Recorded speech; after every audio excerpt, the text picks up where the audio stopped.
Yes, yes. Okay, welcome, everyone. We are in the midst of work session season. Anyone that looks at our agenda right now, we've had some, and we have quite a few scheduled in the near future. And all of them are really policy and substantive based.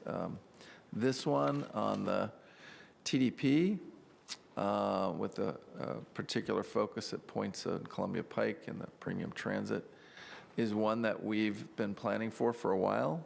Some of the discussion today will build on the budget guidance that was given earlier this year. And we'll all be able to catch up on what, in fact, that complicated TDP means and how it's getting implemented. And again, and then at the end of this, we have some discussion about the advertising as well. But a lot of this really is on trying to dig deeper into some of the questions that have been raised, particularly along Columbia Pike, about how we ensure that we are, what premium transit means, what it doesn't mean, and how we can make it as premium as we can. So, Mr. Manager, I'll turn it over to you and see who you'd like to talk first. Thank you, Mr. Chairman. Consistent with our commitment to report back in the second quarter, we've done it with 3 days to spare, so here we are. And I'm going to turn it over to Lynn, who's going to give us a summary of what we've done to date since the board adopted the TDP last year, what it is we're working on, and what are some of the future challenges we face. So, Lynn?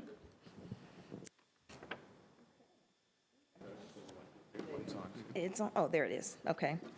Well, thank you. Thank you so much. And good afternoon, everyone. Glad to be back in front of you to share where we are with our transit development plan. As you're aware, it was adopted last July. And, thank you, Dennis. It was adopted last July and is a 10-year plan as we look at how we are looking at the transit services in the county. The transit development plan also includes what capital improvements we're preparing to do over the course of the next 10 years. Just to let you know that the TDP actually represents the largest restructuring of service in Arlington's history. This is a major, major deal.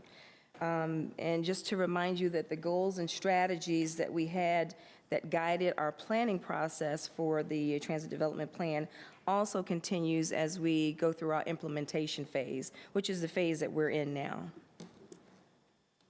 And just before Lynn transitions to some of the detail, I just want to say that everything that we had planned for up to this point has either been delivered or we're actually ahead of schedule on a few things. So we're completely on target. Yep, yes, we are. Oh, too far. So these are the items that we have accomplished to date. I won't go through all of them with you, but a couple of things I wanted to highlight are the Metro Bus 16Y service, which we heard a lot about as we were going through the TDP process and even as we were talking about it during the budget phase. And just wanted to share with you that there were overcrowding issues that were discussed at that time. Since then, as a matter of fact, as of last December, we've added additional trips in the morning and the afternoon, which has addressed the overcrowding issues. So that has gone away. And also I would highlight on the ART Route 43, that service was actually expanded when Safe Track came aboard last May. It was primarily running during the peak periods, but now we're running all day. And I would say that right now, I looked at the numbers and we were carrying about 500 people a day before we expanded the service. We've doubled that. We're over 1,000 people per day on the ART 43. And that's the service that connects Courthouse to Crystal City. The next slide shows the capital improvements that we've accomplished so far in 2017.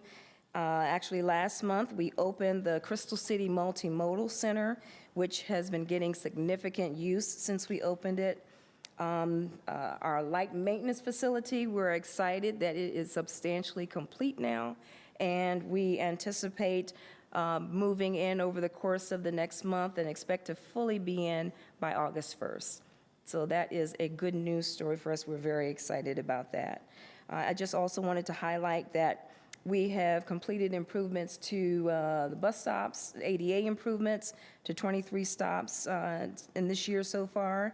And we also plan to add digital displays and expect to rehab or overhaul engines on 6 ART buses, which will extend their useful life. So what's coming up for us, our TDP recommendations for the summer of 2018. We are focusing on actually providing service or taking over some Metro bus service on the 22 line. But that was as a TDP recommendation, but it's actually tied to our ART fleet purchase and what comes out of our Columbia Pike implementation planning. The ART Route 55 and the Metro Bus Route 2A actually started expanded service this past yesterday and Sunday, and that's based on funding that we have received from the I-66 toll revenue funding. We also anticipate expansion of the ART routes 41 and 45. And the big thing that we've been focusing on is implementation of the premium transit network on Columbia Pike. And this is in addition to the expanded service on ART routes 41, 45, and 74.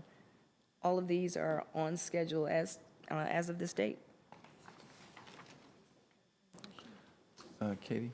I apologize, just a clarifying question. On the previous slide of the timeline, I know we had talked, I think, within the last couple months about the implementation of the Pike Premium Transit Network being delayed as a result of Safe Track.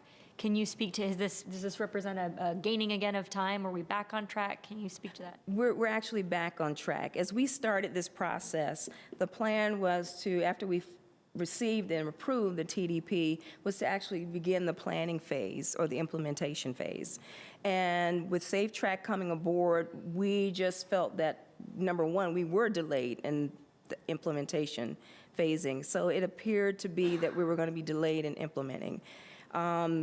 It's safe to say that we have started that process, and it seems that we've picked up good ground. So we feel like that we're going to roll it out as we initially anticipated. The next set of improvements that we anticipate for 2018, excuse me, is to receive and put into service the 13 new buses that we are purchasing for the art fleet. These buses will be added via a contract. We're actually exercising an option with WMATA, as we call it in the industry, piggybacking on their ability to already have a competitively bid process. So we will purchase the 13 buses. We also plan to rehab 12 art buses, again, to extend their useful life, and to install onboard video. So all of that is anticipated for 2018.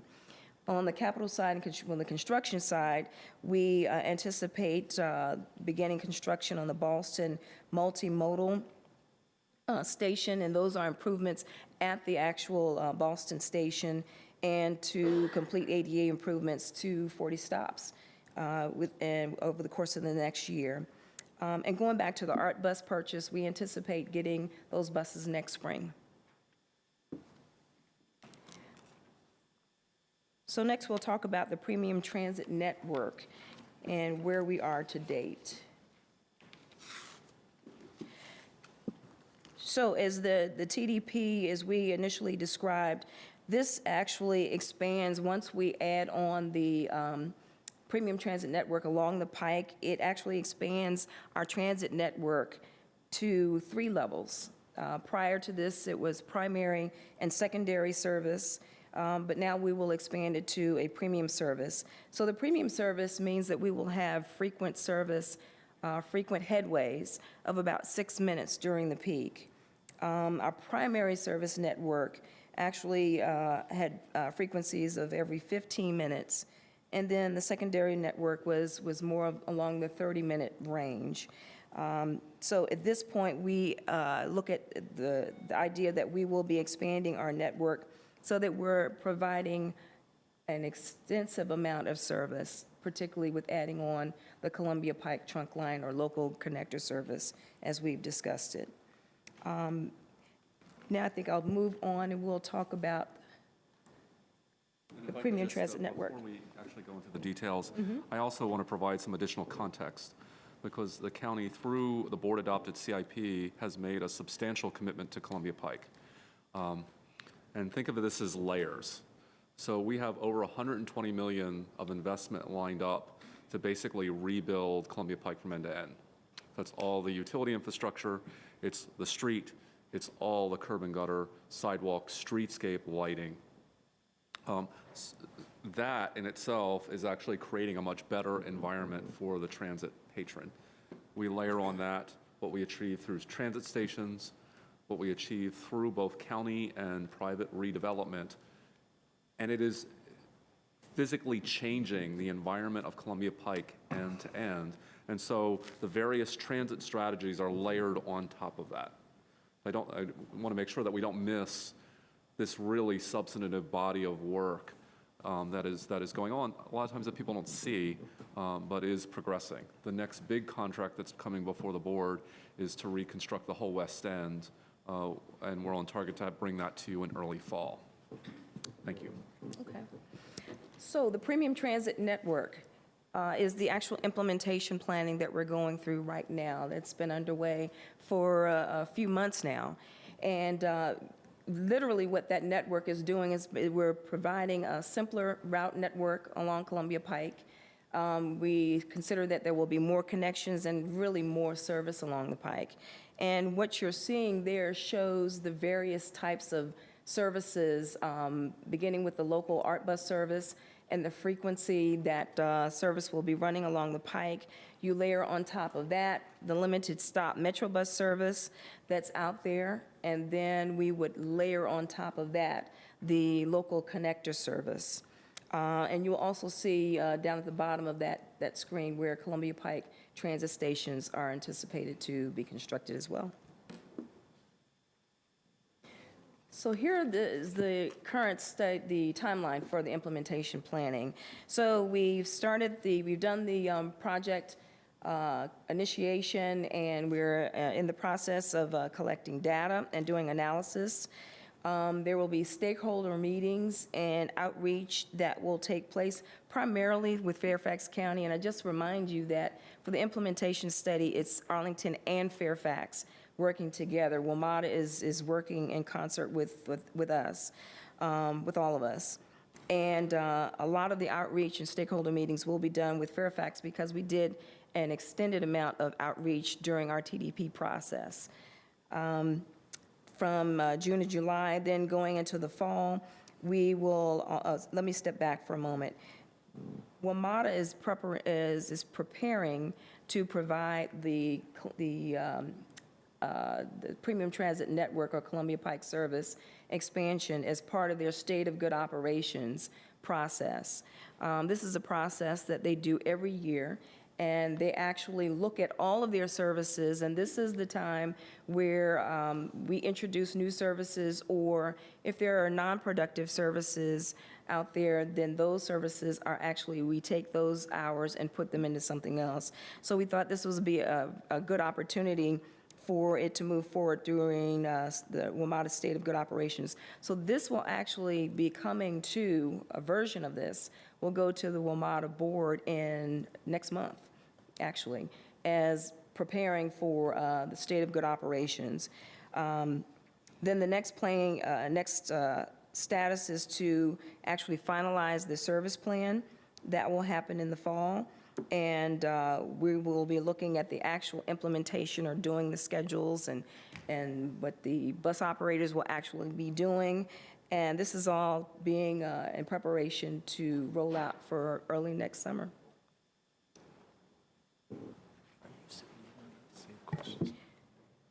So the implementation study status, what's been done to date?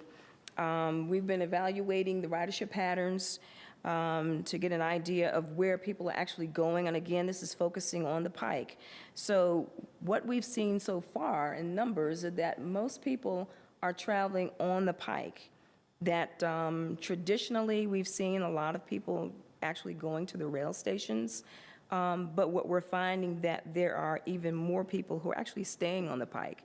So whether they're getting on the Pike at the western end, they're going to Glebe Road or George Mason, they may be transferring to ART, or they may be transferring to another metro route, but people are staying along the Pike in growing numbers.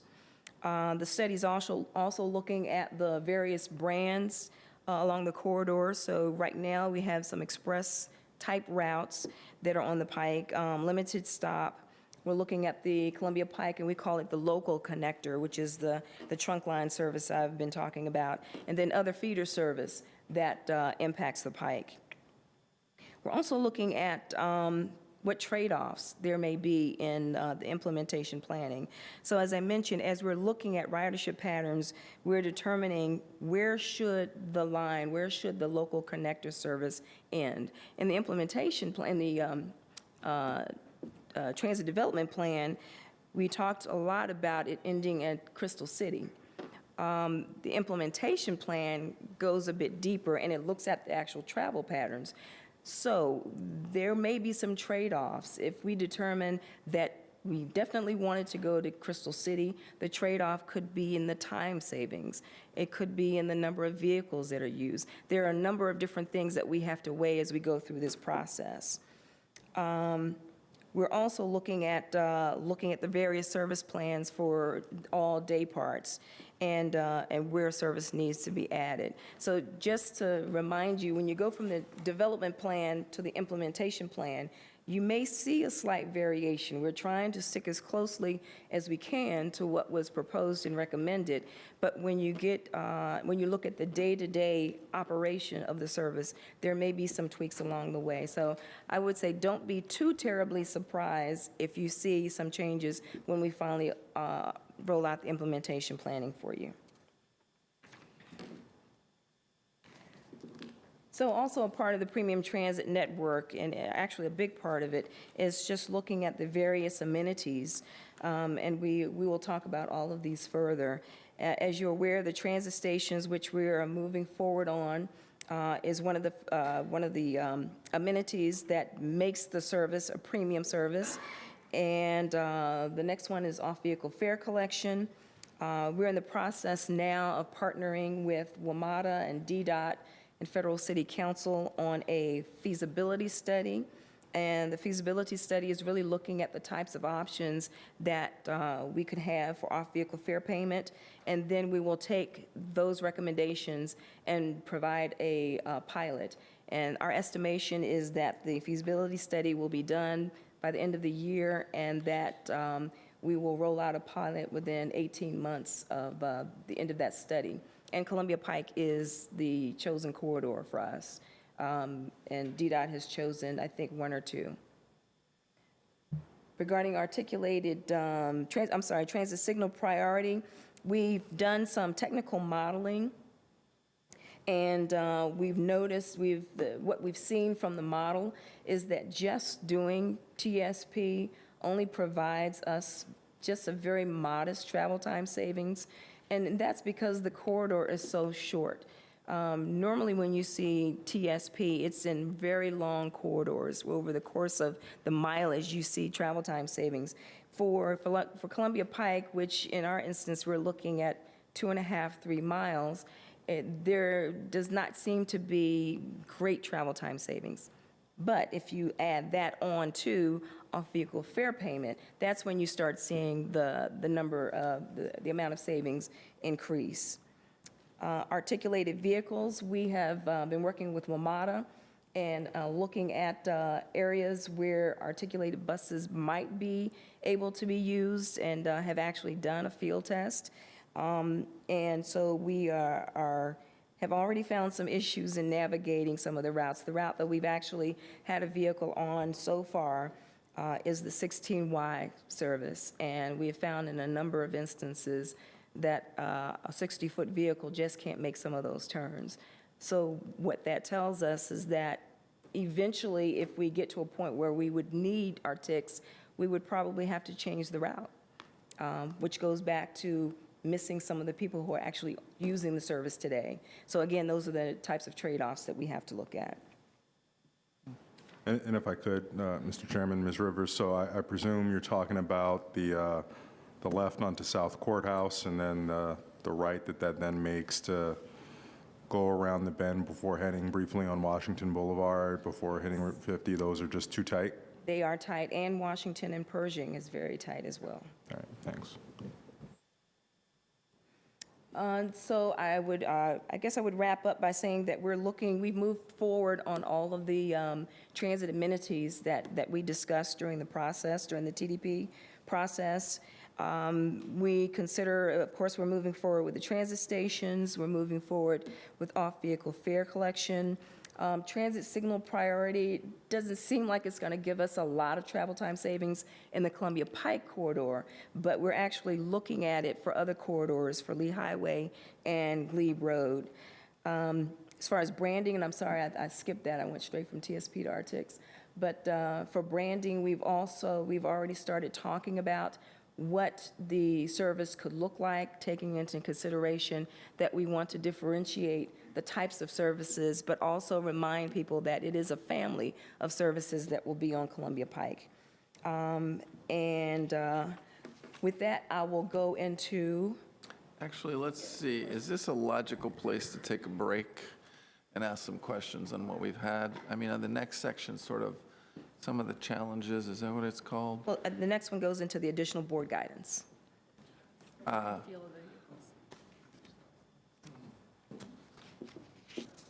of the agenda.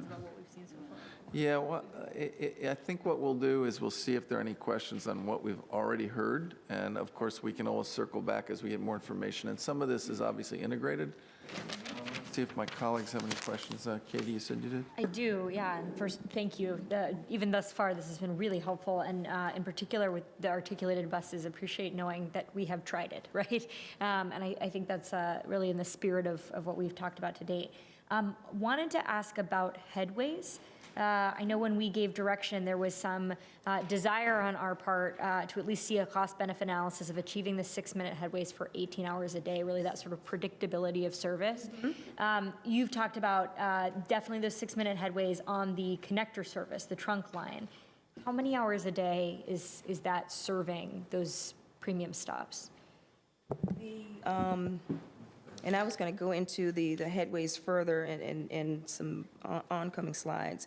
The connector service is approximately, I believe it's 18 hours a day. Is that right? I'm sorry, you said the 6-minute service, though. Yes. Six Isn't the is connector peak. service the 6-minute? It's peak service, 6-minute peak service. And right now, here's the thing with the connector service. So actually, for all of the premium, we're still in the implementation phase to determine the exact amount of service that should be out there. In the TDP, we talked about 6-minute peak and 12-minute off-peak. So that's what we're looking at right now. We haven't gotten to those final numbers yet. So could we pull up slide 9 just to I want to make sure I'm understanding. So there's both the question of how frequently a route runs and then the different routes, right? And I think that the connector line on this slide says connector every 6 minutes. Right. So the idea is every 6 minutes during the peak, and then that connector also runs the rest of the day, but not as frequently as every 6 minutes? That's correct. Well, what, okay, excuse me, can I Yes, follow up? That's going where I'm going, I think. Why not? This says every 6 minutes, where does it say only during peak on there? It does not, and it's implied, but that's 6-minute service during the peak. But again, we haven't finished the implementation planning of it. Well, but that has nothing to do with what's represented on the slide. We're just trying to understand. The slide, when I first saw it, I went, ooh, I wasn't aware of that. It says connector bus, left to right, Skyline to Crystal City every 6 minutes. That's all it says. And what you're saying now is it's actually just for certain hours of the day. Correct. Yeah, and I would remind the board that in the TDP, which is a document that is about like this, it is built route by route with very detailed descriptions of each recommendation. So what was in the adopted TDP was 6 minutes peak, 12 minutes off peak. The board guidance that we received on TDP adoption was, please look at this. And there is actually a slide that staff has actually priced out what it would cost to fill in the midday and the evening. I think that's exactly what we're looking for. With additional service. We're in implementation planning, so we are still working through with WMATA, how many riders can we expect? Are we going to run empty buses in the middle of the day, or are there riders there that we can serve? Don't you have a slide later here that addresses that? Yeah, right. So we heard the board guidance, and we are following up, and it is being worked into the implementation planning. And sorry, there's a slide here. There is a slide. Two slides. Slide 15. Yep.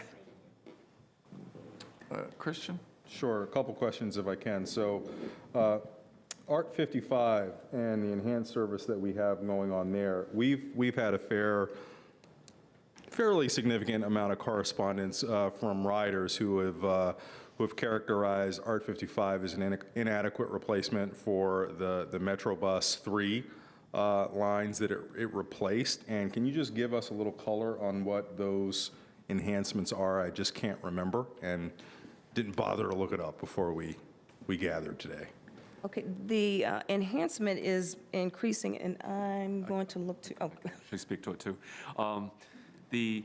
Basically, we were able to take the budget for the 3 and dramatically increase midday service, evening service, and weekend service, while holding the frequency the same during the peak period. So the overall service package on Lee Highway is far more frequent, and actually for, I think, less budget than we were budgeting for the 3. Okay.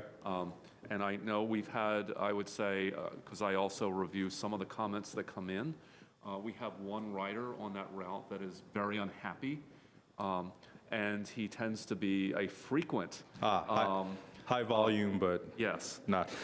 But a lot of input that I've received on the Lee Highway corridor has been favorable. People really appreciate the additional frequency, Okay. particularly in the shoulder periods outside of the peak.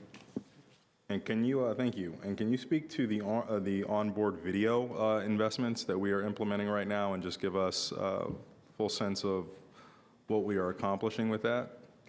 We're actually have the RFP out on the street right now, so we anticipate getting some feedback and getting the video in. We're hopefully we'll start putting them in by the fall or later this fall. And what are we hoping that this will actually do in terms of service delivery or operations?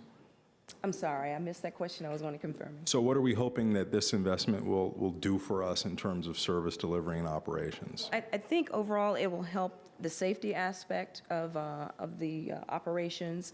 Whenever you have any kind of incident or accident, it's good to have eyes on your passengers from a safety aspect, as well as knowing what's happening around you. And in order to improve our safety is really what it speaks to.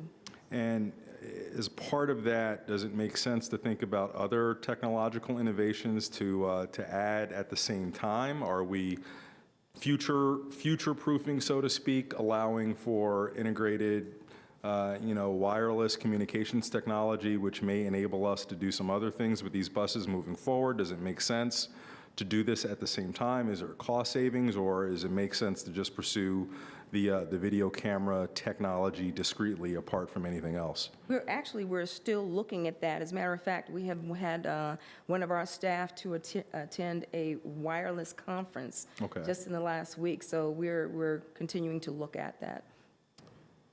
And the last question concerned actual, advertised headways are one thing, street realized experiences are quite another. And to what extent are the WMATA 16 services on the Pike that currently originate in Annandale and Culmore, how are they doing in terms of schedule adherence, leaving on time, arriving on time? Is that something that's improved? That was a problem in years past with those buses never realizing those scheduled frequencies within Arlington because of issues outside of the jurisdiction. I think, and I'm only going anecdotally now, I have been aware of the concerns that there were before. I've not heard a lot about that recently. I know that is a service that we're actually paying particular attention to in the Premium Transit Network study and looking at providing more limited stop service from those areas because, again, that's where most of the traffic hangup is happening outside of in Fairfax County when it hits the Arlington line. That's where we're seeing the actual issues that are happening. Haven't heard that recently. It still exists. Okay. All right. Thank you. John? Yeah, a couple of questions. Thanks, Ms. Rivers. A lot of this is very, very encouraging, especially with respect to the Pike Corridor. I really appreciate it. So on the three that Christian asked about at first, what is the conversion to ART mean for the 3Y? I'm assuming nothing.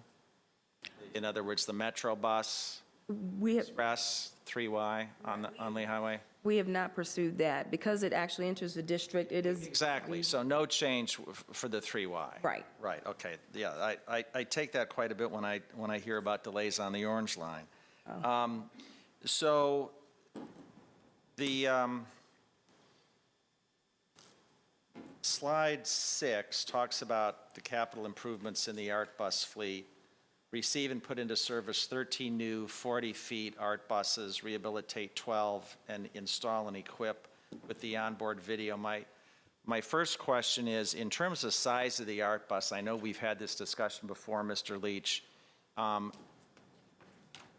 The smaller ART bus is how long? We have a variety of bus types, so they go from the, what are body on chassis, the R-Bucks at 27 feet, and then we have 31, 35, and 40-foot Nabbies. Now Nabby was bought by New Flyer, so we'll be having New Flyer Nabby buses coming, but our passenger loads have increased, particularly on 41, 45, 43, 55, where the demand is there for 40-foot buses. And so this particular investment is really important for us to implement the ART portion of the Summer 18 program. We need that capacity. Okay, so in other words, our investment for these 13 new buses is exclusively in the largest available? That's correct. Okay. And then in terms of the rehabilitation, I'm assuming that could be any size bus depending on the need for the rehab. And where will that rehab take place? I know we're still in negotiations for the heavy art maintenance facility across the line. Can you speak to that at all? The rehabs all take place outside of Arlington.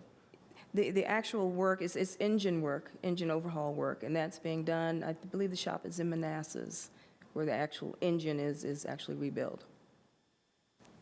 Okay, and then going forward, Mr. Manager, could you just refresh us in this context, since we're talking about the TDP, as to the heavy art bus maintenance facility, and maybe say something about the current status of the art house? The heavy maintenance facility, we have a outline of an agreement for the potential purchase of a property in Fairfax County that we've had to have at least 2 extensions on the negotiations. We'll be back to the board with an update on that in September about next steps on that, and hopefully that will lead to a good conclusion. And what was your other question?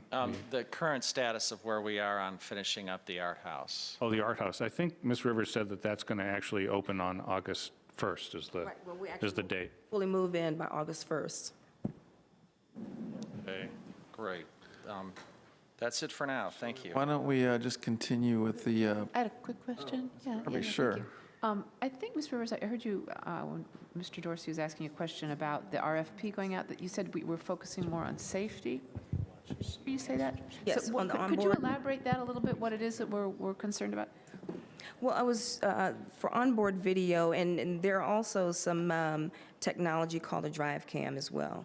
But onboard video gives us the ability to actually see in the bus or see outside of the bus whatever happens during an accident. If there's a situation where a person falls on the bus, we're able to see that. Or You put video on all the buses is what you're, that's what the onboard bus videos does. okay, all right. Susan? Wait, there are millions of people watching at home, they can't hear. It's safety, it's a coaching strategy to see how the drivers interact with some of our passengers are difficult. For customer service, it's, the police have requested it a few times. I remember a few years ago where a bank was robbed in Clarendon, and supposedly the perpetrator jumped on board a bus, hopefully paid his fare. There's a lot of situations where it comes up where it'd be good to have. Thank you, I wasn't clear that that's what we were moving towards doing, and that's what we were up to. Okay, thank you. Do we have if I could jump in, do we have a projection as to potential cost? I realize it's uncertain with the RFP going out, but I suppose that's probably not even something you want to mention since the RFP is going out, actually. But Yeah. so I'm assuming that we'll Good be able catch. to we'll be able to plug the. I mean, I guess our budget will be informed by what results. Okay, thank you. all right, you want to move on to the board guidance? Can I do one more, Mr. Facette? Sure. Just on this, and I can't remember if this comes up later in the presentation, but one of the aspects of what might be a premium amenity along the lines of reducing travel time are different options for road configuration, which I know you all have brought up at various points, whether it be queue jumps or other forms of road alignment. So is that going to be addressed in the presentation, or do you have any thoughts about that now? Yep, you can. Columbia Pike is a challenging corridor. And the consultants that were working on the TDP looked at queue jumps. the configuration did not work particularly well with the network of streets that we have on Columbia Pike.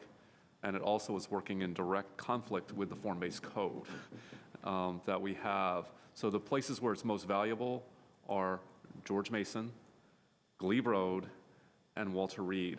Those are actually the places where we have form-based code projects, which is a great thing to really transform the environment. The Q jump would mean you'd actually have to widen out and reduce sidewalk width in places that just got in or are in the process of getting those enhancements. We also looked at possible peak period reconfiguration a la 16th Street. What we found is that the nature of the traffic network, where you have north-south streets that have more traffic than Columbia Pike itself, in the case of Glebe and George Mason, really work against that kind of peak period lane management where you can harvest, you can have like one more lane going in the morning and reversing it in the evening. The turning movements at those three critical intersections make it very difficult. So our consultants looked at a variety of ways of improving transit throughput. That in turn was reviewed by our transportation engineering and operations staff. And the conclusion is there are no easy solutions. There are lots of trade-offs, and some options would actually make things far worse. So go ahead. I just wanted to take the opportunity to just expand on this, and this is one of the reasons why this same thing that Mr. Leach is describing in terms of the network is why we're not seeing very much benefit from the transit traffic signal priority because of the impacts on the cross streets. So I just want, it's all part of the same, the way the network is configured is thwarting some of our efforts for what would traditionally we would be able to benefit from in terms of doing a premium transit network. So thank you, and I certainly get the as or soon to be built conditions on Glebe Road and Walter Reed. I totally get how that would make it really difficult there. I'm having a hard time envisioning, full caveat, not a traffic engineer, but at least to my layman's eye, eastbound Columbia Pike at George Mason, where you already have the bus pullout, seems like it would be fairly easy to, deal with what is a daily issue of the buses merging back into traffic to, have a signal which gives them a little bit of a head start so that they can merge back. That specifically was determined to be unfeasible? I think we were particularly focused on Glebe and Walter Reed, where we already have form-based code. We have a form-based code project going westbound, so that kind of rules out that corner. I think that particular approach from westbound is still an opportunity. Okay, eastbound. Eastbound. Eastbound. Yeah. But I think it's probably the only one left. Yeah. Thank you. Okay, but I think the point being, it doesn't necessarily rule out doing it just once if it in fact has some potentially tangible improvement. Could I? Garvey? Yeah. Could you talk a little bit more about the conflict with form-based code? Are these areas that are already built out that we've already built, or are they about to be built? Or it seems to me we could get the form-based code is realizing some of our things that we want to do and goals. But yet we want to improve transportation, and it seems like they're in conflict. Are there some? Is it a done deal and all over? Or are there some places, as Mr. Dorsey remarked, there's one place where it might work? Are there some others that haven't been built out yet that we might want to reconsider a little bit, building the sidewalk out quite so much? I don't know. I think when we did the form-based code, I don't know that we knew that we were harming the transportation. If they're already built, that's something different, or approved. Yeah, that's my question: is how many are not? Yeah, so the form-based code basically sets the building lines, and that gives the developers a level of certainty in terms of where they can build their project to. On Columbia Pike, our existing right-of-way is very modest. So a lot of the sidewalk streetscape environments, really, we're achieving those through our form-based code projects. So we didn't own the land anyway? That's correct. Okay, all right. And the other thing to remember is we're trying to strike a balance. Columbia Pike, by and large, is 5 lanes wide. Q jumps actually means that it's 6 or 7 lanes wide. So where it may actually improve transit throughput at an intersection approach, it also means that the crossing distance from one side of the road to another just got longer. So there's a real balance. The one location that the consultants looked at that had some benefit was approaching Glebe Road eastbound, but that is where we have a full block of redevelopment already, and we would not recommend going back to that development and trying to narrow the sidewalks. Okay. All right, let's go on. Yeah, no, I know. It's I think just, we're up to slide 13.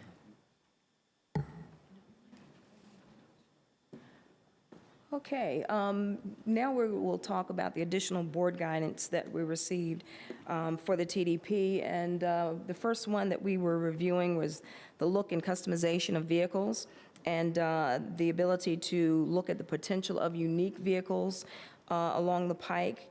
So we've looked at a number of different vehicles and what could be customization. So the current fleet, the current WMATA fleet, has New Flyer buses, and they're the same vehicles that are actually a newer version of the vehicles that are used on Metroway. So if you remember with Metroway, there is a unique look to it because there's a distinctive wrap to the vehicles, which is a part of the overall branding of the service. We've showed here what the cost of a vehicle is, but in this case, those vehicles are currently in the WMATA fleet. So this does not represent a cost to us. It just represents a cost, a general cost of the vehicle itself. So this is one that we actually have available to us now.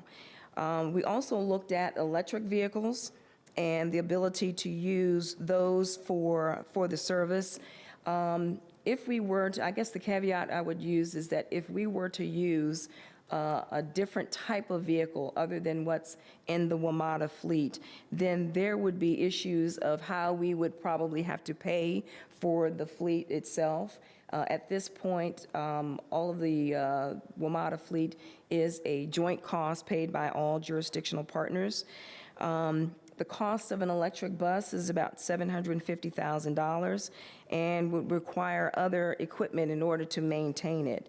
So there would be other costs such as charging stations and particular maintenance costs that would go along with maintaining an electric bus. We also looked at hydrogen fuel cell buses, which is something is new and unique on the market right now too. They come at a pretty high cost at $1 million each. Fueling stations are 10 times that amount. But it turns out that the maintenance cost of a hydrogen fuel cell bus is about the same of a CNG vehicle. Excuse me. As far as the long-range electric bus, it appears based right now that it's really insufficient to cover the type of service that we've got planned for Columbia Pike. They wouldn't be able to last an entire service day. So that is one of the drawbacks for having an electric vehicle. It also means that we would have to determine places where we could put recharging stations. So that also means looking at other right-of-way, other easement that would be needed in order to site battery or charging stations. Excuse me. We have looked at and really determined based on looking at something that's different and that would be unique to Columbia Pike, we would recommend going with our the newest vehicles that are in WMATA's fleet now, with a distinct look to it that would be similar to Metroway. And in the course of that would also provide something that can actually brand the family of services. But right now, we just deemed that a different type of technology bus we wouldn't gain as much as we would with the savings that we would have by going with an existing fleet, but with a different look to it. Can you just explain how Metro would treat the purchase of these non-standard vehicles in terms of who would pay? We would fully be responsible for the cost. whatever new, for instance, if Arlington says we wanted a new vehicle for the Columbia Pike fleet, it would be dedicated to Columbia Pike, meaning it wouldn't be used anywhere else in the system. We would be responsible for the cost of adding that bus to their fleet. We would also have to work with them as far as any maintenance costs that would be associated with that. So it's a cost that actually would be fully borne by the jurisdiction. I think the last piece I had on that was about branding. And again, we had talked earlier about being able to brand the service to distinguish it from other types of services. It could involve wrapping the vehicle. It could involve any of the marketing materials we would use. It could involve actually what we would do at the transit stations to incorporate a totally and full branding of the service, the Premium Transit Network.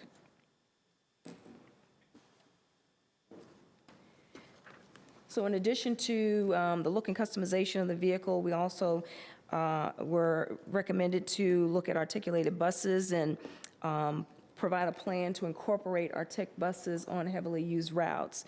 And I spoke to that a little bit earlier. We have looked at Artics and have actually field tested at least one route to determine the ability to use it, and it just appears right now that we also looked at being able to maintain and to actually site our articulated bus, and right now there are 2 facilities in the metro facilities actually that can house articulated buses, and they're located in Southeast DC and in Southern Fairfax County. The other thing that we looked at as far as the being able to use articulated buses is the actual cost efficiency of a bus. And just to remind you that the efficiency of a bus lies not only in the capacity of the vehicle, but to be able to use the capacity ongoing in both directions. The service that we have been most focused on is the 16Y service, and at this point, it's a peak direction service. So you would use those vehicles in the morning in the, what would be considered outbound service type, and then they would run empty coming back in for a continuous round trip. To be able to be cost efficient on that Artic bus, we would have to have service that would have people coming back in the other direction as well. What we're seeing right now, the trending and the near-term forecast does not show that we need an articulated bus at this point. That really overcrowding and capacity issues actually are being serviced by 40-foot buses. But we will continue to monitor the ridership, which we do ongoing, and we will make it a part of our annual TDP update to continually use to look at articulated buses. The next guidance was in regards to headways, and Ms. Crystal, this is going back to the question that you asked. So we looked at the ability to operate and to provide 6-minute frequency. Right now, the Metro Bus 16G line operates fully within the county on Columbia Pike, and it runs every 6 minutes during the peak and 15 minutes during the off-peak. If we were to add or increase the frequency to run 6 minutes, it literally means about a $2.5 million cost. But right now, it looks like the load factors that we have are already being addressed or either may go unused if we go to 6-minute headways. Right now, and again, without having the implementation plan finalized, it appears that we're okay where we are right now. But again, I may come back and tell you something in the next go around on your update, but we'll be in better position to address that later this year. And lastly, we talked about coordinating with other agencies, and we've had some initial conversations with Fairfax County and in regards to the 16-line local service, connector service. So we've talked about the feasibility of vehicles and maintenance storage, funding, insurance, and all of the, what you see here are all of the various topics that we've had an initial conversation about. They, at this time, note that they have some of the same issues that we find ourselves in with regards of vehicles, number one, just having the available vehicles, the ability to store vehicles, and to actually fund additional service. So while they're willing and want to continue talking to us about coordination of services, there are some challenges that we would have to, that they have to address, that we would have to address, but we are continuing to have those types of conversations. We're also continuing to work with the City of Alexandria and the Metroway service, and actually have discussed increasing the, actually balancing the service that we have on the Metroway service right now. We have two distinct lines on Metroway. One is a service that is the shorter service that runs between Crystal City and Potomac Yard Shopping Center. That's running at a 6-minute frequency right now, only during the peak. Then the longer service that runs from Braddock Road to Pentagon City is running every 12 minutes all day. And that has been to meet the Blue Line. And as you may be aware, that with the change in the Blue Line service, the frequency is actually being increased, which we're very happy about. So the Blue Line will be running every 8 minutes. So what Alexandria and Arlington has talked about is actually matching that on the Metroway service and have all of the service run between Braddock Road and Pentagon City at an 8-minute frequency. Throughout the day.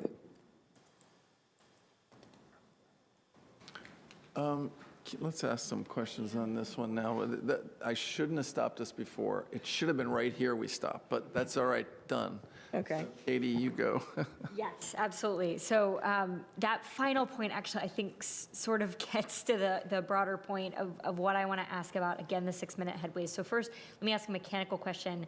You mentioned $2.5 million in cost for the capacity to do that. That's annual operating cost, or that's the capital cost of the new buses to operate? It's an annual operating cost. So, and I'm trying to think. For whom?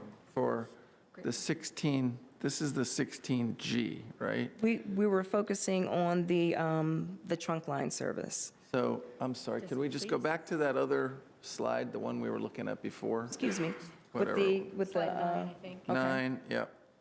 Because I don't see a 16G listed there. No, we were showing that only for comparison at what's out there now, at the type of service that's running every 6 minutes now on Columbia Pike. Does that look something like the connector in terms of its stops? No, as a matter of fact, the 16G runs from, from Greenbrier, and it runs to Pentagon City. Okay. It's close. So it's very close. Does that answer your question, Jay? I might Okay, have this- others about this. Go ahead. Yeah, so I think what I would like to express here maybe, and I know that you all think in these terms as well, and so perhaps we can get some reactions. Ms. Rivers, you talked about how the 6-minute headways are enough to meet demand, which I trust very much is the case from your analysis.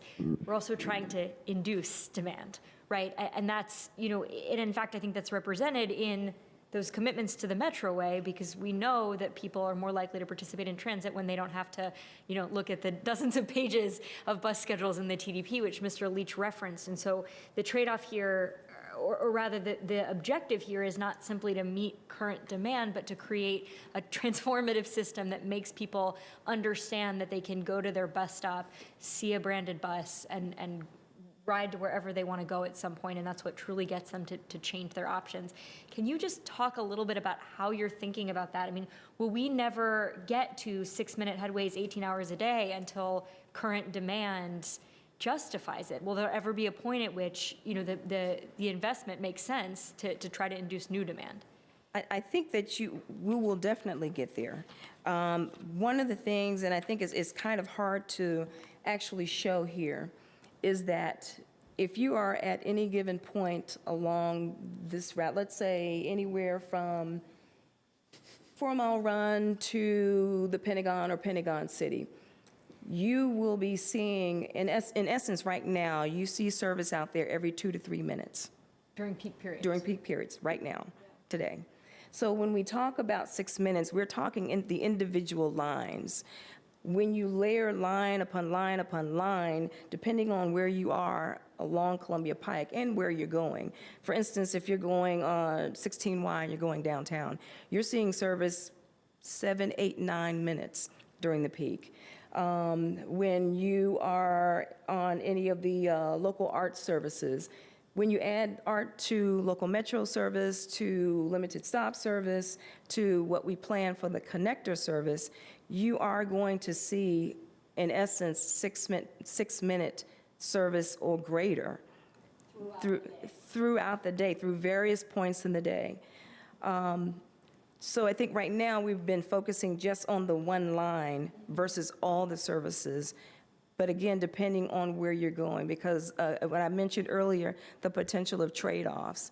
So if we decide we want to provide 6-minute service all day to Pentagon City, and the determination is that we want to go, people want to go in a different direction, then we have to make some trade-offs. Is it on frequency or is it on the actual location? If I could add one thing, we weren't able to quite finish it for today, but I've asked staff to put together a slide that shows if you were standing at Glebe Road, what happens? Because when you look at this slide, it's really hard to see how frequently the buses would be coming by. At Glebe Road. Right. At various times during the day, what was happening 2 years ago, what's happening now, and what it will look like 2 years in the future. And if we don't think that's frequent enough, then the cost for filling that in. Okay. I appreciate that very much, and really do appreciate the point about that you might want to go from one destination on the Pike to another, and multiple lines could get you there, and so whenever any of them arrive, it serves your need. I'm really struck by the detail you shared at the top of the presentation, that the analysis actually suggests most riders are going intra-Pike, and I think that really speaks to one of the things we're trying to do, which is to create something that's not just a commuter system, but actually a system that facilitates the sort of economic development that we'd like to see for the Pike. And so I guess my only other question, and then I'll defer to my colleagues, is when we talk about, this relates to the branding piece, when we talk about the branding, the branding is for all 3 elements of this, or the branding is just for the connector? It's to be distinctive for the connector, but to show that it's part of a family of services. Okay. And then that's an initial thought right now. Haven't gone too far down the road. It means that, for instance, on the connector, on the local connector service, I keep saying local connector because we're in partnership with Fairfax, and their services are called the connector. So I want to be sure when I say local connector service, it's to say when you see that vehicle coming, you know instinctively where it's going and where it's come from. So to just show that it is a particular type of service, it's going to stop at every stop along the Pike. So, right, so I think when you think about that, there's a little bit of a push-pull there, right, with the goal of you're going to get very frequent service, it just won't all be connector, but if at the end of the day, we want a rider on the Pike to have the experience of, I can, in less than 10 minutes, walk out my door, get to the other locations I'm going. And the point is, I know to look for one type of bus, another type of bus might also show up within that less period of time and take me where I'm going. It starts to get a little muddled. And then you have to figure out which is that other bus and where is it going and all. And so that's what we think about with branding. That's what we have to think about. It confused me when you just said, when the question was the branding, what routes would it apply to? And I had been presuming it's the connector. I call it the trunk line is the simplest way to, it's, from Skyline to Crystal City, it's reliable, it's visible. But then if you can't put that same branding on other buses, it's not going to go on the ARC buses, right? It's not going to go on the bus that goes into Farragut West. It could potentially, but we're just trying to note what services actually are on the Pike. As I say, potential, we're very initial in the stages of branding, but we have to think about all those things. What does it mean when you see a certain type of bus? What does it say to you?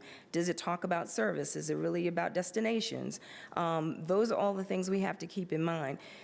The service that has been on the Pike since the last time it was restructured in 2003 has been called Pike Ride.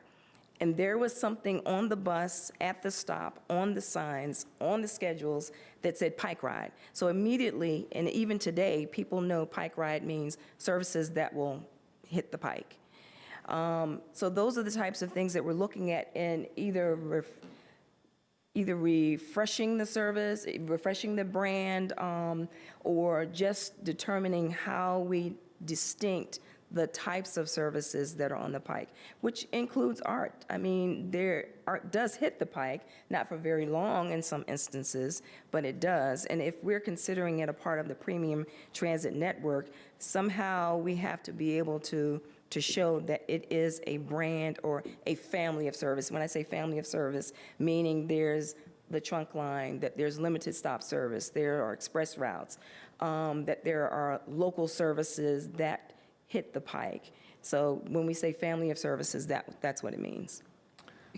I just want to say, this whole area that you're trying to explore, Ms. Crystal, is something that, we've talked about internally about this idea of induced demand. And I think it bears more conversation because there's all the things that Ms. Rivers has been talking about in terms of that we will be implementing and/or further exploring that relate to the premium transit network. That we're restructuring bus service. We're going to get, depending on what the board wants to do, buses that look different of some description. We are going to be implementing the off-vehicle fare collection and a variety of things. So the question is, if you want to, and then there's what we'll talk about in a minute about what's happening with Metro Rail and all of that. So it's a question of if the board wants to make an investment in attempting to induce demand, then it would be a question of when. When's the best time to do that, and to what extent? So I think it's a perfectly valid question, and there's not a simple answer. So I don't want, even though we're responding, I don't want it to come across as if there's a simple answer.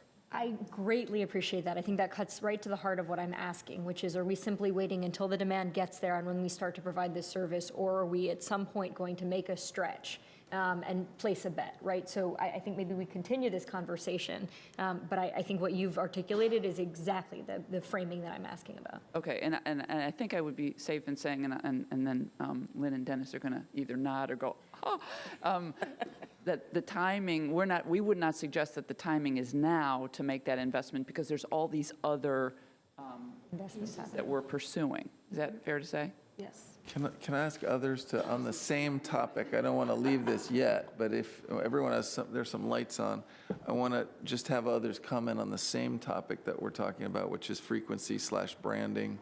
If Mr. Dorsey on the same? Just generally a quick comment. I mean, I think, part of what needs to happen here is for, just like with travel times, there is no one silver bullet that gives you the magical results that you want in terms of, inducing demand and getting people to realize the efficacy of this premium transit network. It's not just the bus, it's not just the branding, it's the station enhancements, it's the real-time information, which to me we haven't talked about a lot, but is really key towards getting people to feel comfortable with using transit, regardless of whether or not it's moving on a branded bus that looks like all the others on the trunk line, or is an art bus, et cetera. If you've got that real-time information display and ones that are well done, really make it easy for riders to know not only when it's coming, but where it's going. And all together, I think that's really what our approach should be in trying to get those as quickly as possible. Ms. Garvey?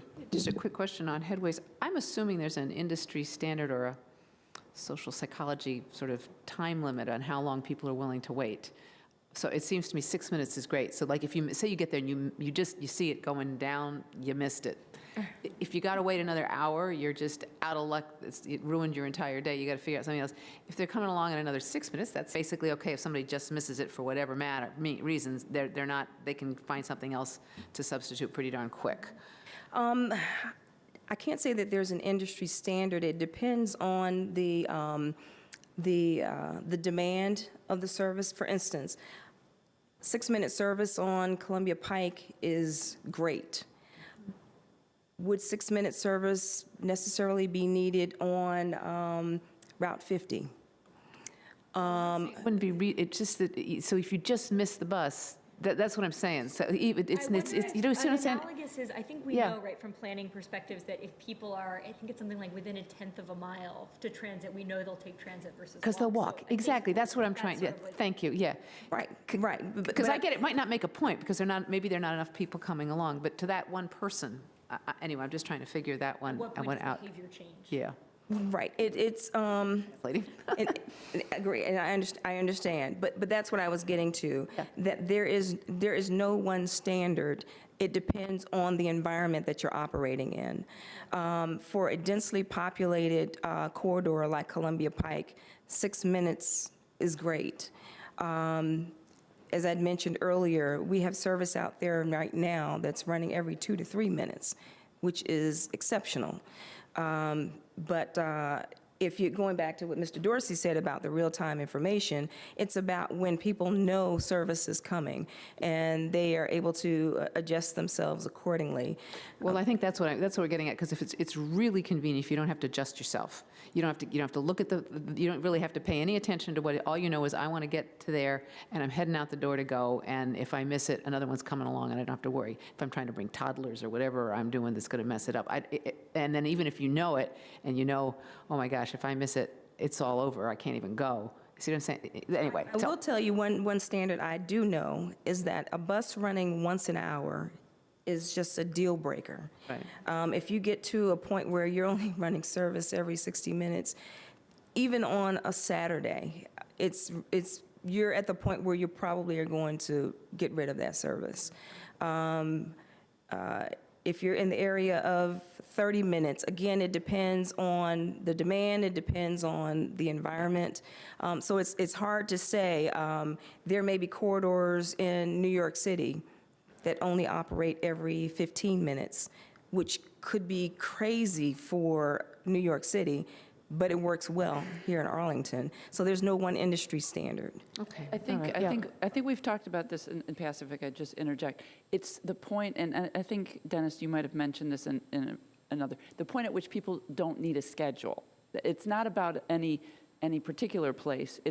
And I thought it was like 10 minutes or something. Is that right? Basically, you can actually follow the journey of Art 41, which came about through the last Pike Ride restructuring. So it's a flagship route for Art. It started out with half-hour service, and ridership built up and built up, and half-hour service you still need a schedule. But then we went to 20 minutes, kept building ridership. Then we went to 15 minutes, and at 15 minutes, it's nice to have a schedule, but you generally, if you miss the bus, it's not a big deal. In the next service rollout for Art 41, it goes to 10 minutes. We've been doing the same thing with the 45. The 45 started out at every 40 minutes, I think, and then it went to 30, and now it's probably going to be at 20. So you build ridership over time, and generally, if you're down in that 15-minute range, it's the point where you're not like holding on to your iPhone for the schedule, because if you miss it. Ask if there are other comments on this set of questions and issues, Mr. Weistat. Yeah, so, as far as headways are concerned, I'm certainly mindful of our desire to get to sooner than later. But I think it's also true, as Mr. Dorsey says, it's really an all of the above approach, and it's really the totality of amenities, of services, of features that I think are going to get us there. So with respect to that, on slide 13, where we're showing that these new flyer buses used for Metroway, we don't have any graphic to show right now, do we, readily available? Don't think that was one. Okay, so assuming we don't, this says cost $565,000 each. How does that compare to a standard Metro bus?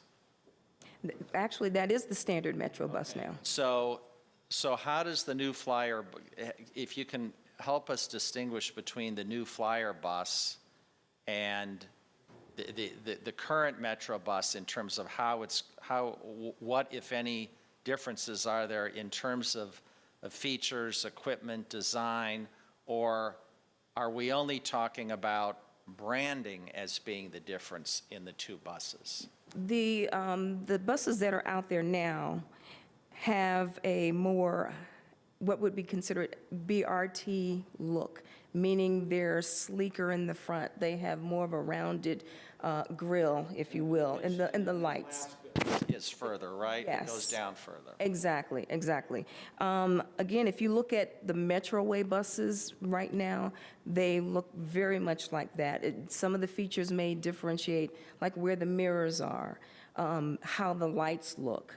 As far as the interior is concerned, I can't recall right off the top of my head exactly what makes them any different. But this is the standard vehicle that Metro has been continuing to roll into their fleet. Okay, so do we think, I mean, you know, there always comes a time when there's a new generation, and we want to get this done sooner rather than later, I know, but do we have any idea whether Metro is working on, say, a new flyer bus or another line or design that's going to give us a quantum leap forward that we might want to try and take advantage of, and what the timing and cost differential might be there? I don't know the answer to that question about future purchases. I do know that the vehicle that we're speaking of is the newest available now and what they are investing in. This vehicle is maybe 2 years old at this point as far as the generation of it. So I can't find out, but I could get back with you and provide you information about what would be the very next step. Okay, and then Ms. Rivers, we talked about coordinating with other jurisdictions, seeing what they're doing and so forth. So Montgomery County, you know, is moving towards some sort of modified premium bus service. Do we have any idea what their equipment is that they're going to be using?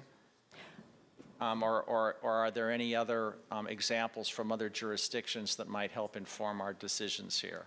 I don't know what Montgomery County is planning to use. Are you speaking of the Purple Line? No, Okay. I'm talking about premium bus. Okay, premium bus. I'm not familiar with what equipment they might be using.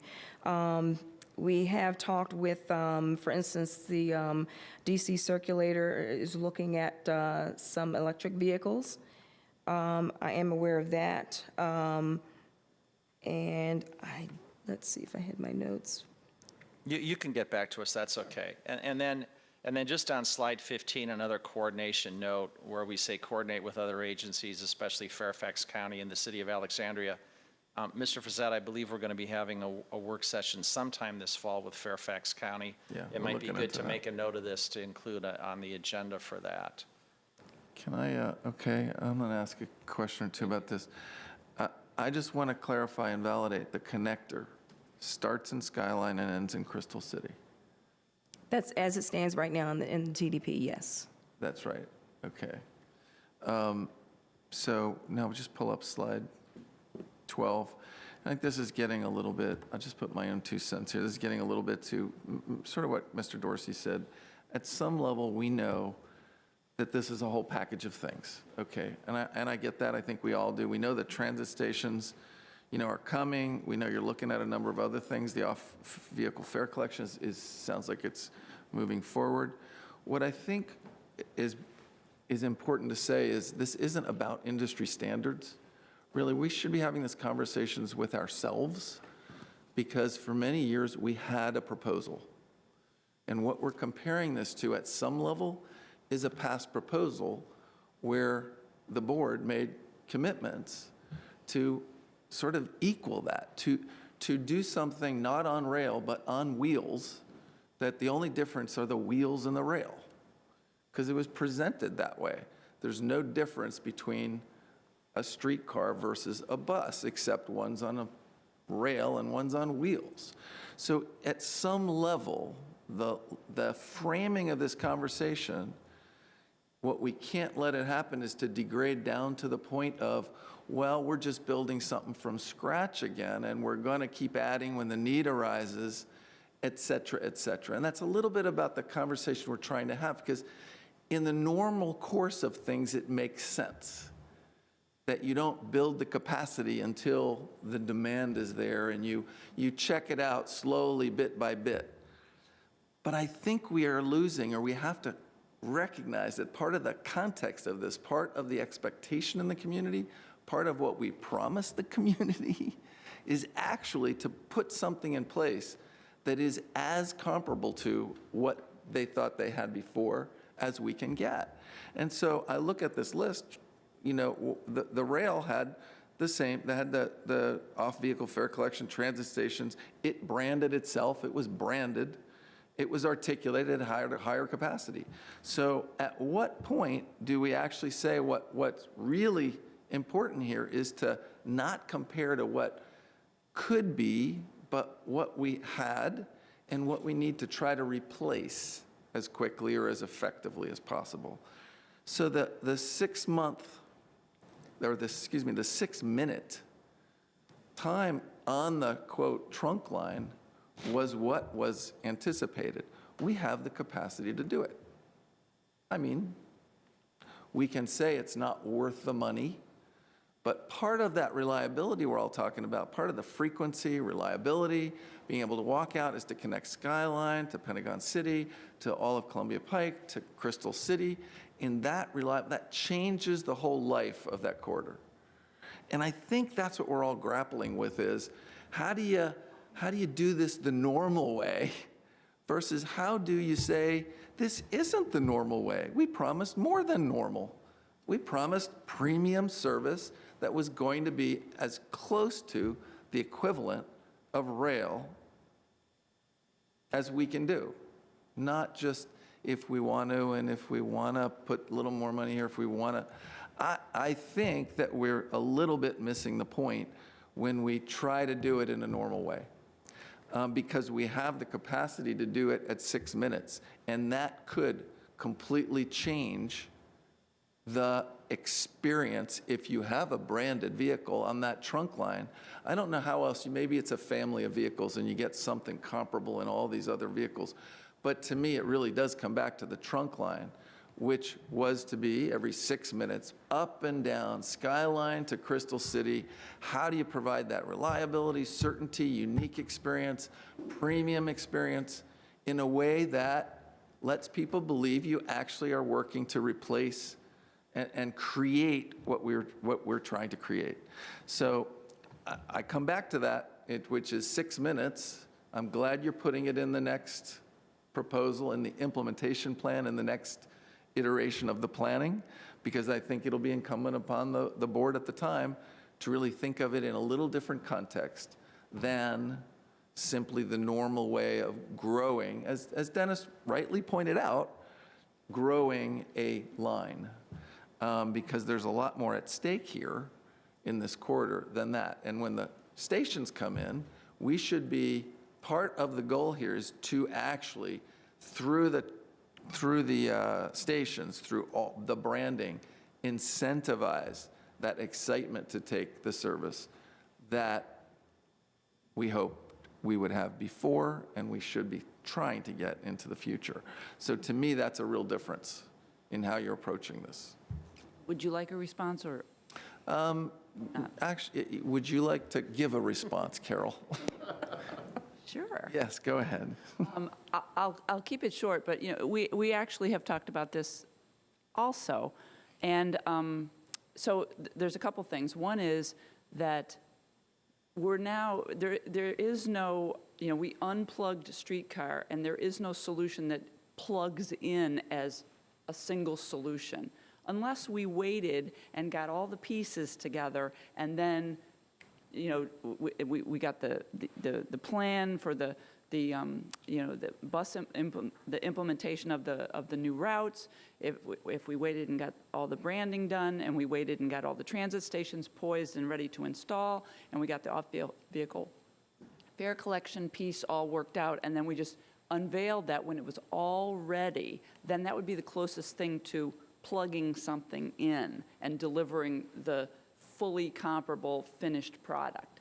But instead of that, because of what's available to us, which is bus service with these pieces, we are very much attempting to provide at least the equivalent of what was anticipated with the streetcar to the extent we can with the pieces that we are working with for all the various amenities related to premium transit. Well, I mean, the service. transit stations were all going to come in, piecemeal along the way and wouldn't have all been done for another 3 years either, Okay, right? I'm just trying to express that this is a piecemeal solution because it's Right. not, there's not something Well, readily. we all know the earlier plan wasn't going to be in place for several years yet. So all we're talking about now is planning for that same timeline. It's not like it has to be done tomorrow, but actually to plan for it to actually be in place over the next several years when those transit stations are done is a perfectly legitimate timeline and plan,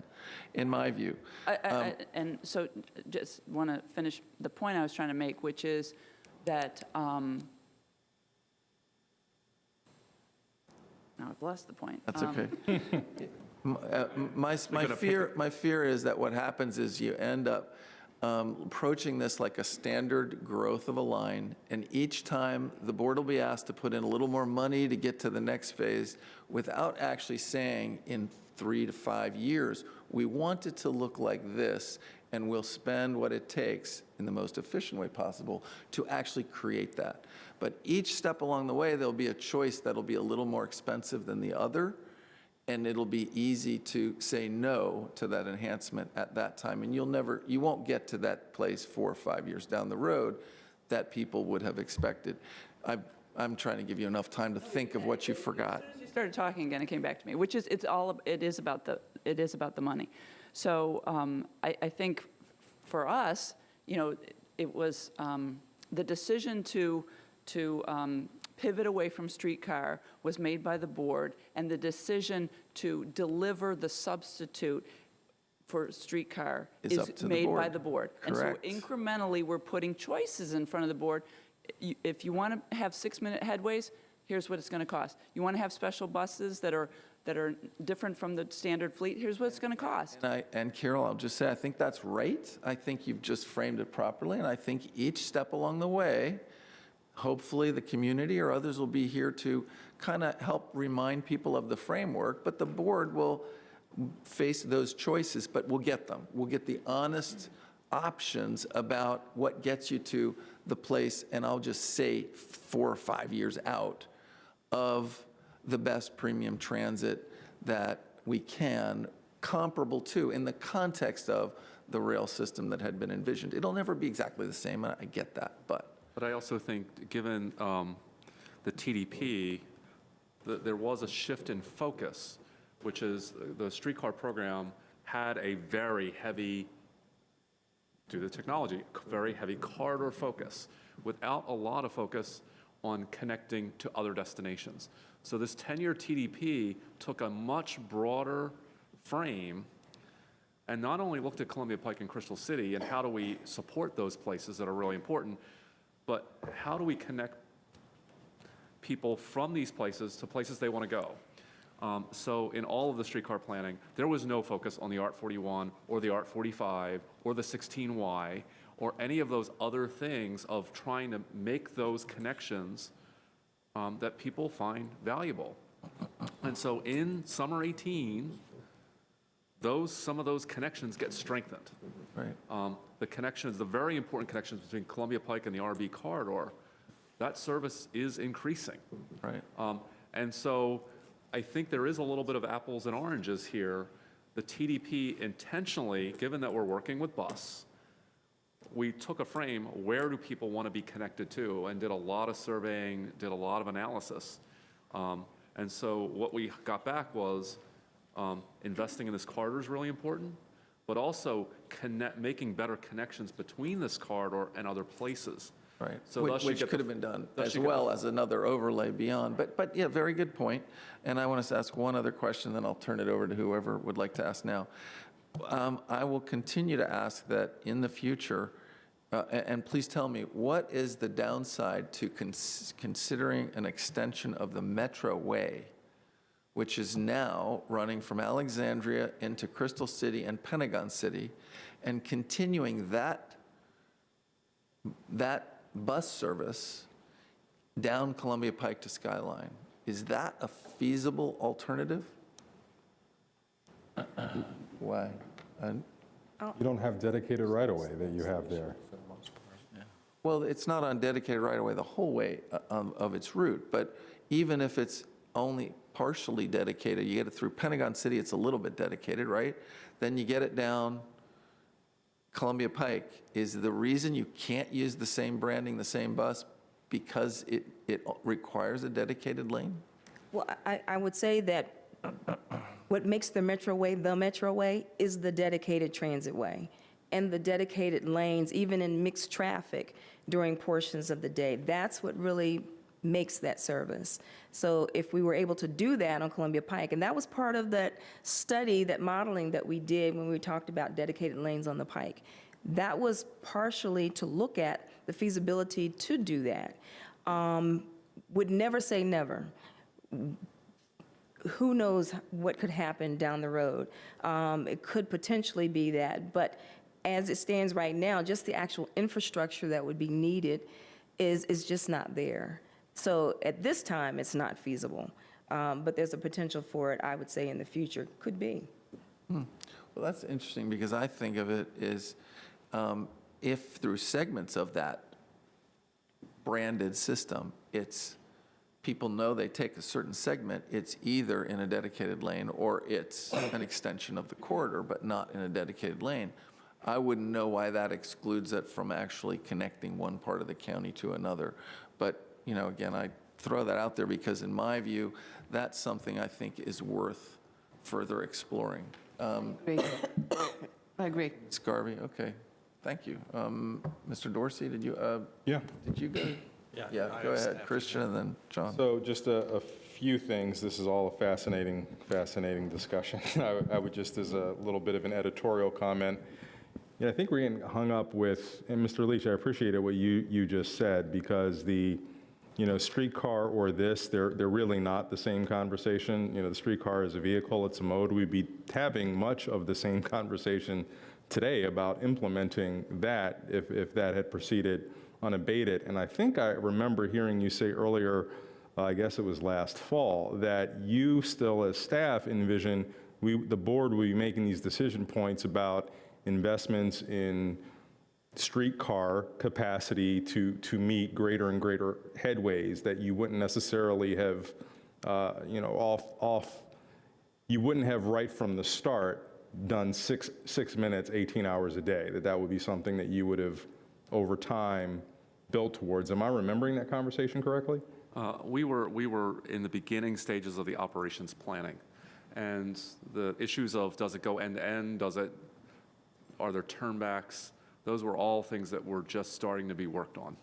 So no real decisions. And anyway, I don't want to have that conversation again. I do want to focus on this. So a couple of questions, and first I want to start with slide 13 and some of the cost analysis that informs wanting to essentially continue with the CNG buses that Metro is currently investing in. So back of the envelope, $2.5 million roughly over the course of a bus's typical life is the premium today on an electric vehicle before you get into maintenance and operations costs. So first question, the maintenance cost being less than half of a standard bus, is that maintenance and operations in terms of fueling and everything, or is it just maintenance? It was just the maintenance cost. So did we do an analysis of what the operating cost differentials are between running on electricity versus CNG? No, that was the next step. We were going to compare CNG billings to what could be electric usage. Because I think to make this a more robust analysis, it's not just the upfront capital costs, it is the maintenance, it is the operations, it is the value of a zero emissions. I think lost in all of this is not about the sexy new technology, it's the environmental benefits, and a zero emissions vehicle to me is very appealing. And to the extent that we could think about that cost analysis, I think it would help us, really determine what we're interested in long term, certainly understanding where we're headed in the immediate term.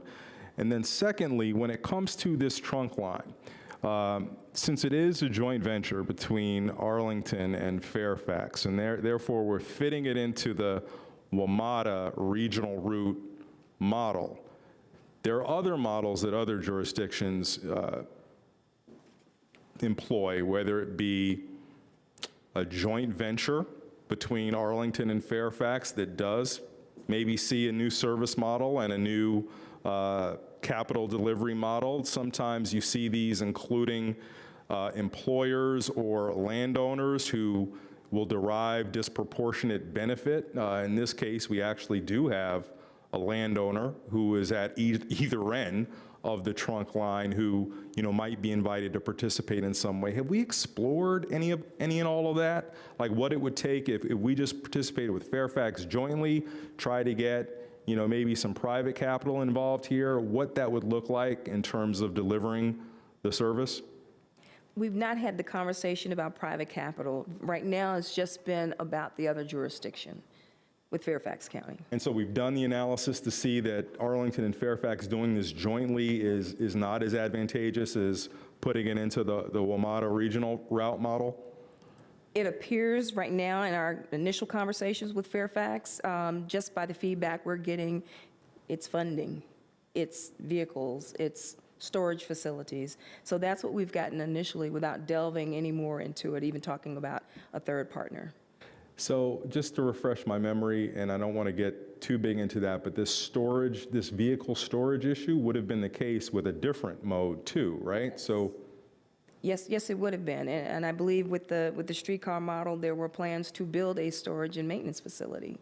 That hasn't been a discussion as far as this is concerned, as far as the premium transit network is concerned.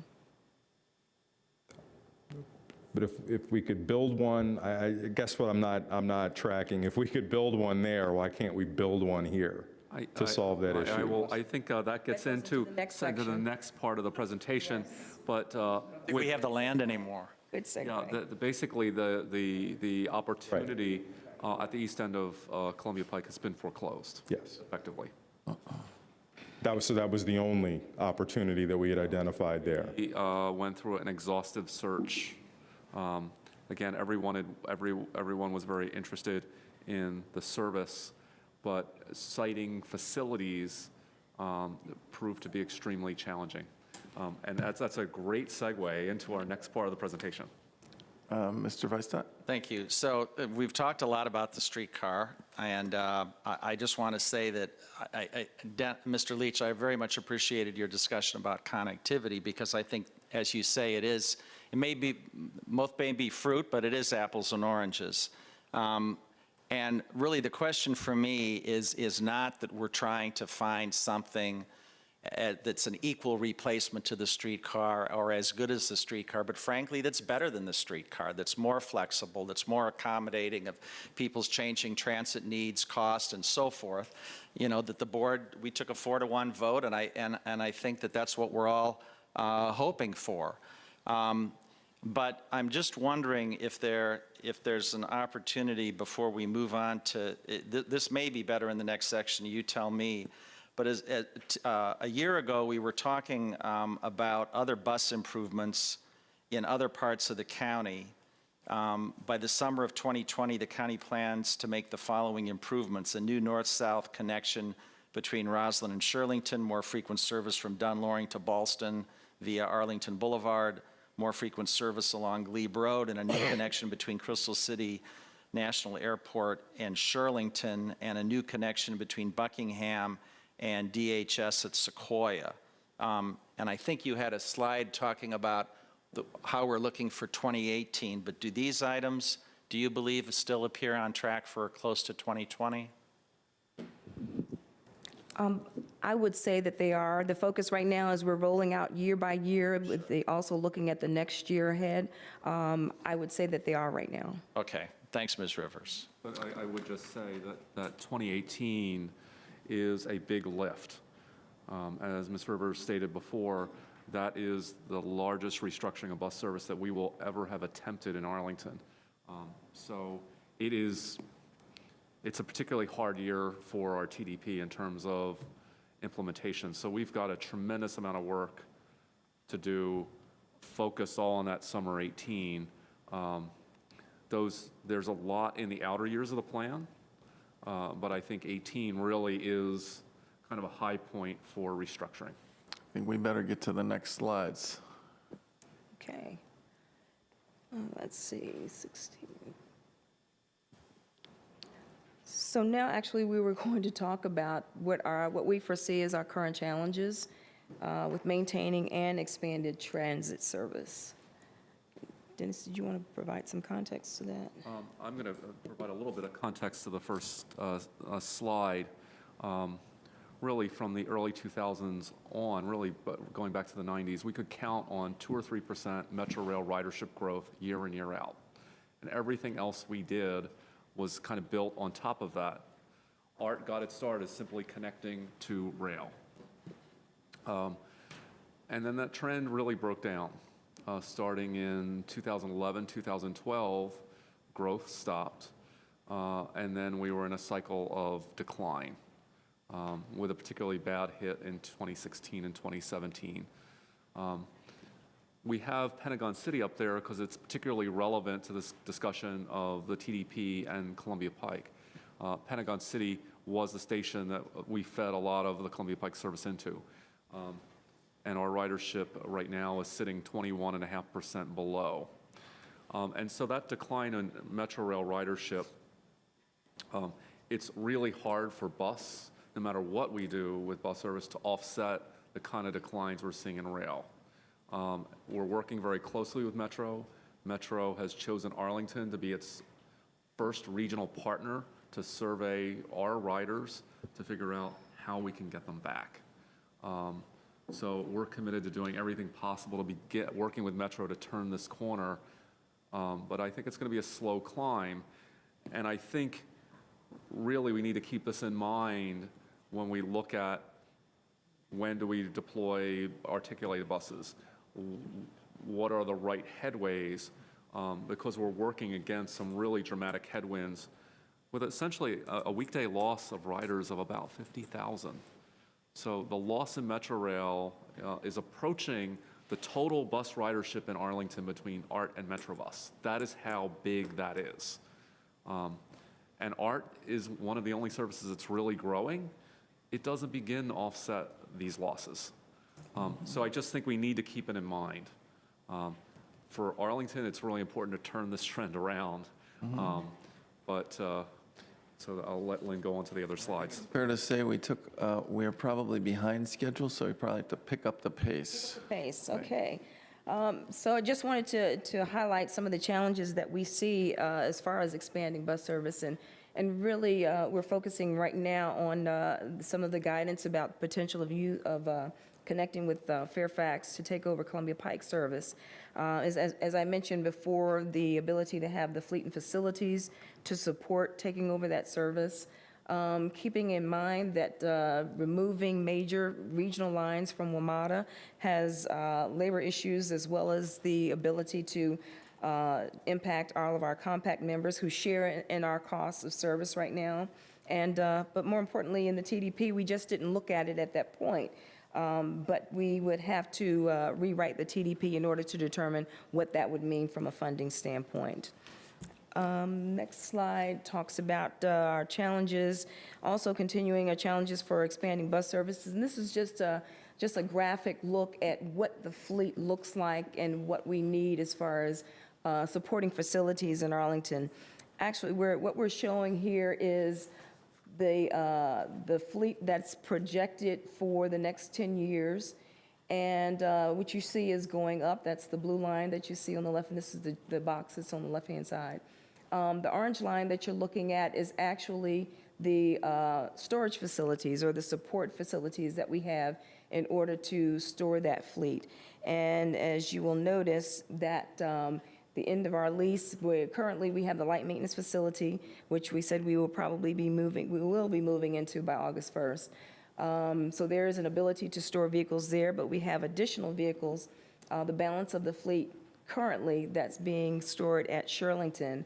Right now, we're storing them with APS buses, but this is just particularly looking at just the ART fleet itself. And so the ability to store 90 buses over the course of the next 10 years is an extreme challenge for us, and even to meet the demand of the transit development plan. And to the right, you're seeing what our actual projected growth has been in ridership, to the point where we feel this year we will carry about 3.4 million people. This is an overview of the facilities that we currently have that Arlington, or that ART is operating from. We have 4 different locations, 5 if you include where our employees are parking before they pick up their vehicles, but they're all in different areas of being temporary. So that is a major cause of angst for us as far as being able to ground our facility in order to grow the fleet and to meet the needs.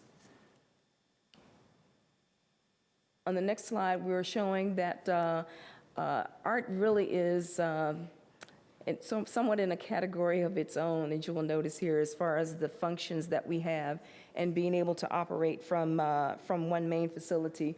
All of our neighboring jurisdictions, and typically industry standard, is to provide all of the services for transit service literally under one roof.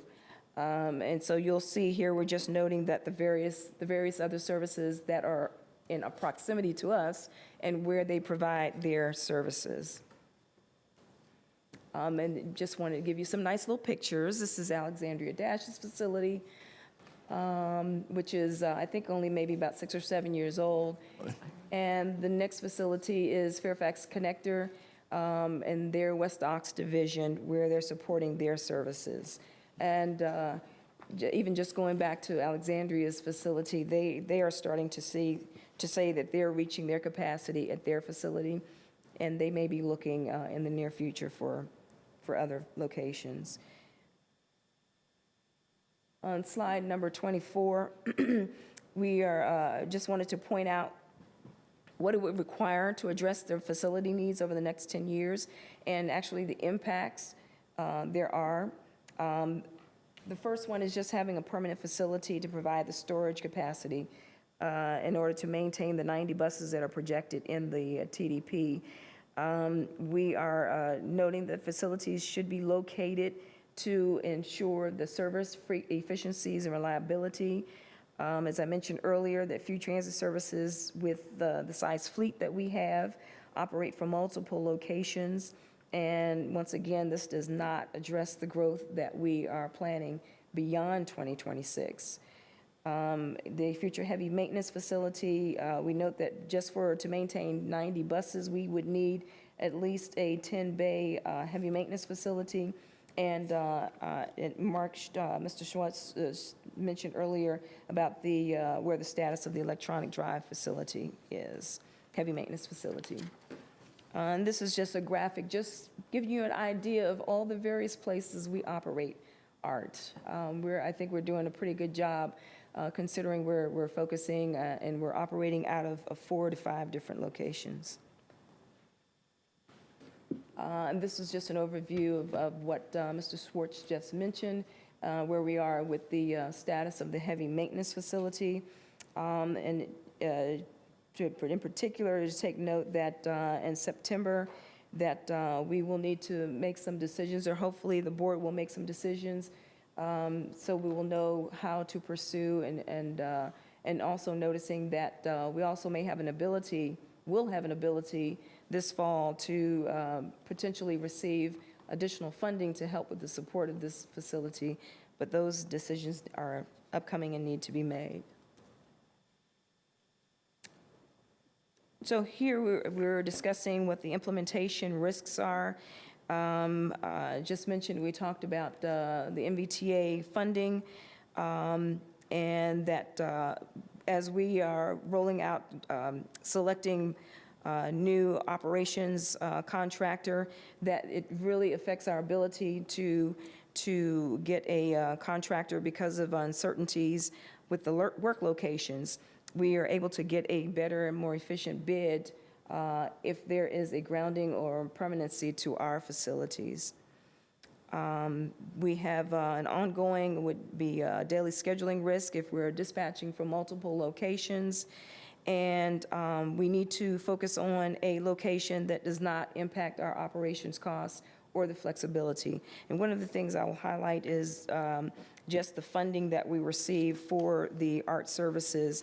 We need to make sure that we don't jeopardize our state or federal funding with co-locations. I just, as you flip the slide, I just want to emphasize the first point that you covered as well, which is that I think it's not the typical 1 or 2 year cycle that the NBTA is doing their funding for. So this is going to be a 6-year cycle, and so this is a really important milestone that if we miss it, we'll be waiting a long time. And this is our best source of funding for this facility, right? Right, Is that this is referring to the MBTA regional portion. There's about $29 million that's raised in Arlington annually through taxes and fees that go into this regional program. And it's competitive, there's modeling that's done.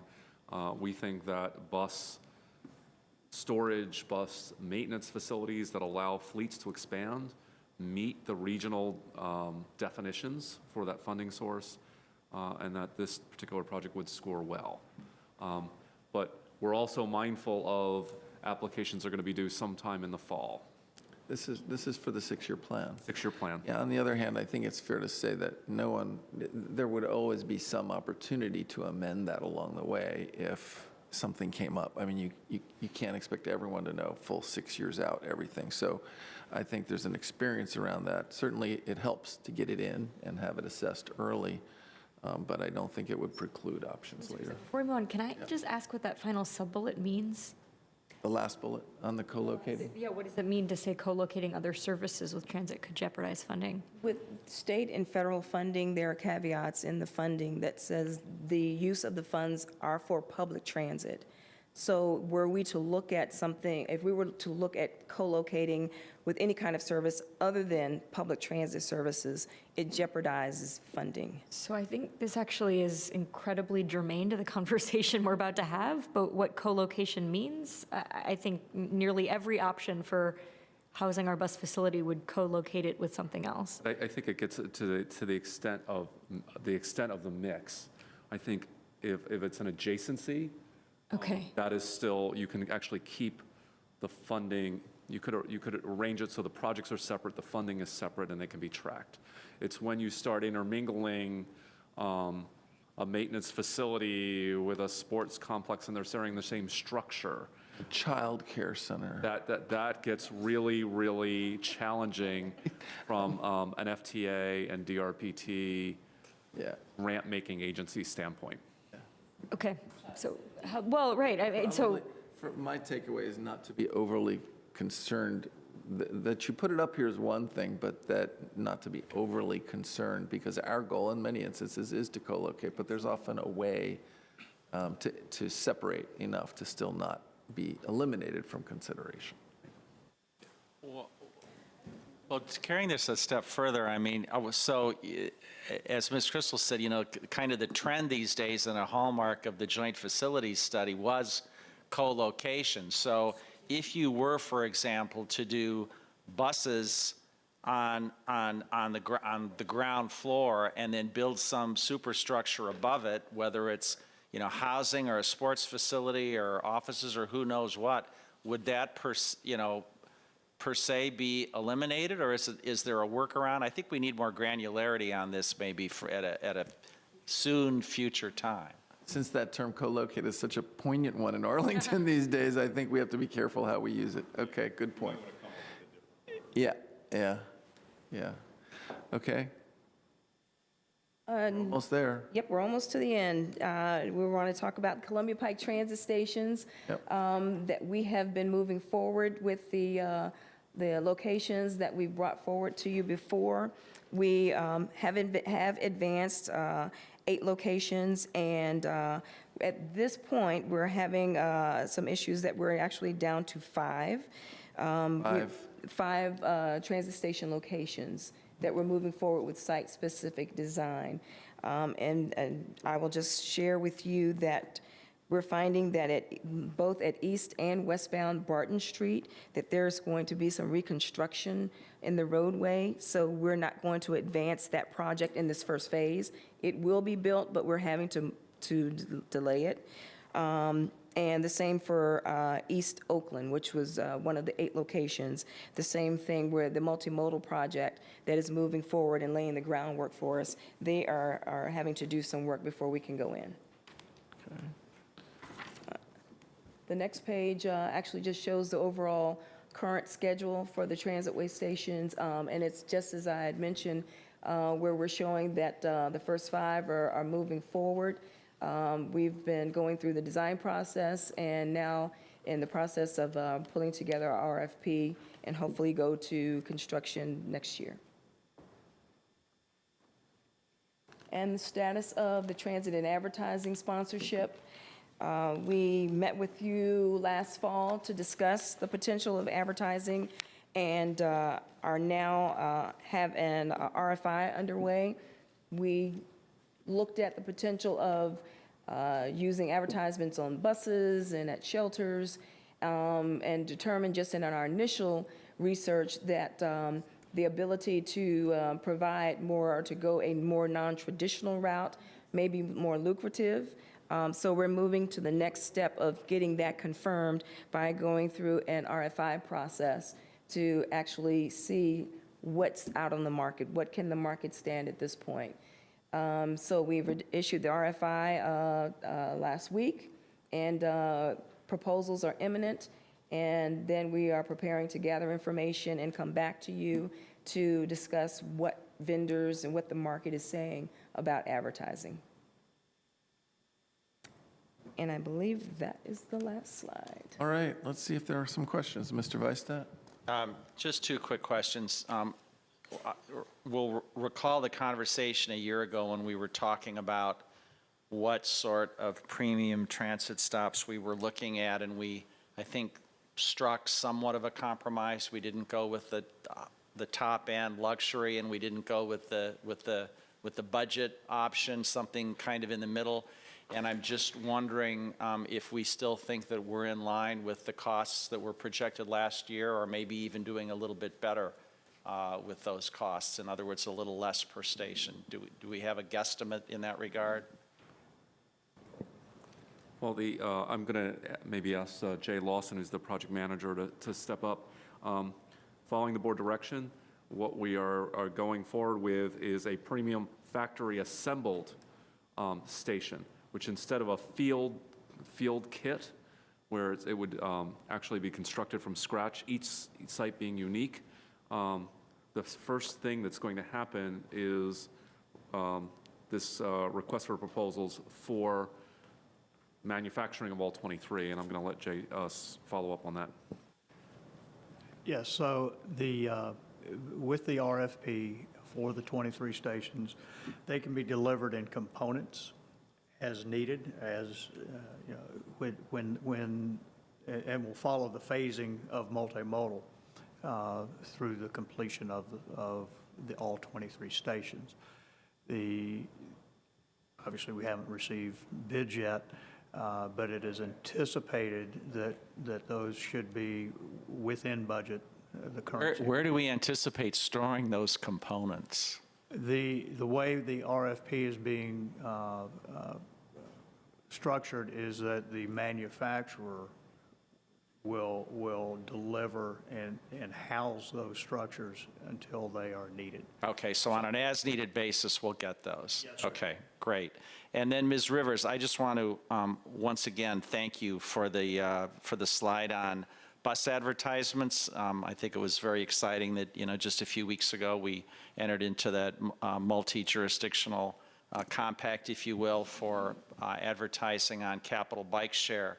And when does staff think they'll have more detail with respect to the promise or opportunities for art advertising? And are we making a distinction, as the county attorney did when this effort was first launched at the direction of the board in 2015? Is there still that distinction between rolling stock and stationary stock? Yes. So what this advertising RFI is for rolling stock, and if you recall from the briefings that we gave in October of 16, that the traditional panels on the exterior buses for a fleet the size of ours really produced very modest revenue and involved a lot of staff work. But there's also been a lot of innovation, and so electronic advertising, advertising that actually is tied, that could actually send messages, distinct messages to iPhones or Droids for passengers in the bus, notifying them of nearby offers. So we're actually exploring that through this RFI to find out sort of what's out there that may be able to generate more revenue for the county. That's terrific. Thank you very much. Looking forward to more to come.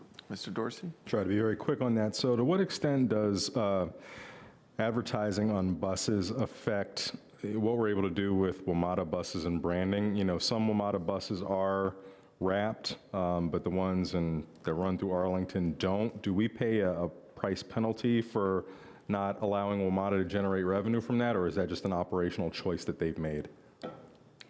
Not that I'm aware of. I don't think that has had any impact in Arlington. Okay, so they just don't do it here. I guess they know it would be a lift. So along those lines, do we have any plans as we're conceptualizing what this might look like to actually involve our community in any way to speak out, either through surveys or some other form of public engagement? I don't know about you colleagues, but I would just love to hear people's various thoughts on advertising on some of our public facilities. I just be very curious as to the range of public opinion on that. I don't think we've ever had a chance to ascertain it. Yeah, I think, Mr. Dorsey, as you look to us, I had a similar thought as we were thinking about wraps and design of the bus, right? So I think potentially those things are related. Yeah, I mean, I think there's probably just a lot of unanswered questions, right, that our public might have, just as we have First Amendment questions. I know WMATA has dealt with that issue in particular. I think I would have questions about to what extent the advertising might interfere with any other brand identity. And so, having a sort of fact sheet as this idea comes together that we can take to some of our commissions or even post for general public comment could be beneficial. Okay. Is that it, Mr. Dorsey? Okay, I would like just to point to slide 18, which is to the question Mr. Dorsey raised. And if it were me, every time we take over a Metrobus line into the ART system, we've saved money in the past. And I know in this slide, the question Mr. Dorsey raised was, are there other ways to handle this except through Metro? There may be alternatives I'm not aware of, but the obvious one is to take it within the ART system. I know these are three of the obstacles, but it seems like these are the obstacles every time we think about it. My suggestion to this board would be to direct the staff when they come back down the road as they continue with the implementation plan and looking at options, that they provide clear information about the pluses and minuses of this option. My own view would be that you should be looking at the cost, the flexibility, the branding, the storage, the issues that are related to taking this in to the ART system.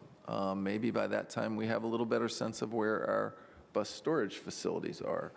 But every time we've talked about this in the past, we've taken them on because we save money. In addition, on Columbia Pike, to the degree we're looking for more uniqueness and branding and flexibility, we gain that if we take it into the ART system.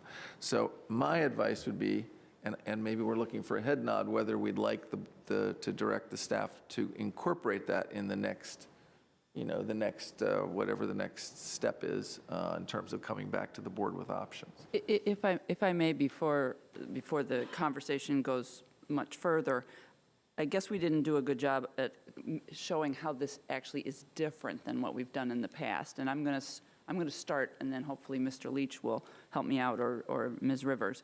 So the thing that makes we're speaking of taking over the trunk line, the idea of taking over the trunk line on Columbia Pike. The thing that makes that different is we've never taken over a regional bus route before.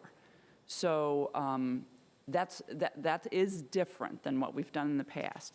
And the facilities piece is an important piece because of the number of buses involved, but you're already sensitive to that. So let me move to the metro negotiation issue. When Mr. Wiedefeld was here last week, he even had mentioned, I don't know if it was in response to a question or, but he was talking about the fact that loss of bus lines is a significant thing in the labor negotiations. So this would be in that vein.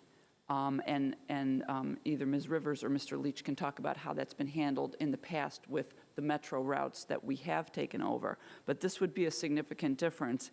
And because of that, then, and because we probably could do it cheaper for ART, then it becomes a redistribution of all those subsidies that get balanced out in the formulas for the bus routes.